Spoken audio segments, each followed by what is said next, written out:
also of its time, at that period, which was the late 90s, there was this girl power thing going on, but there was also this ladette thing happening, and what kind of powerful women looked like was something that the media seemed to be kind of very transfixed on, and it wasn't necessarily how I saw myself. I certainly didn't want to be somebody to fit in with the boys, and especially in an environment like Sky Sports, which was very, very male dominated.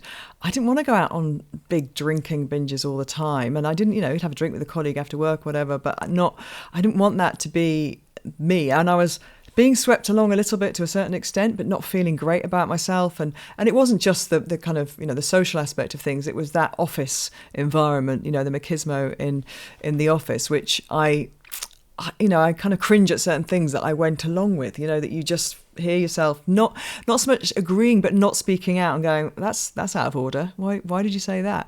And it takes you time to find your voice, obviously your confidence that you can say, okay, enough, I'm not dealing with this now. Or like I did, I moved somewhere and the times were changing and I found my kind of allies somewhere else. And I say in the book as well, that is not to paint Sky as some kind of like island of misogyny, because I'm sure if I was working in a top law firm, I was working in a top accountancy firm in the city or on the trading floor, all that stuff was going on. It was just of its, period of its time.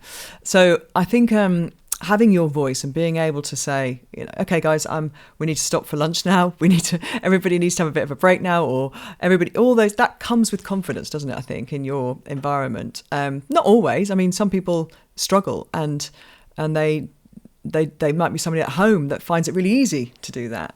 But when they get to work for some reason, I think we need to be mindful of that, actually. I think that's the next level almost of awareness, isn't it? It's not just about you and you putting your boundaries, but then looking at people who you think might not be as good at saying what they think and looking out for them.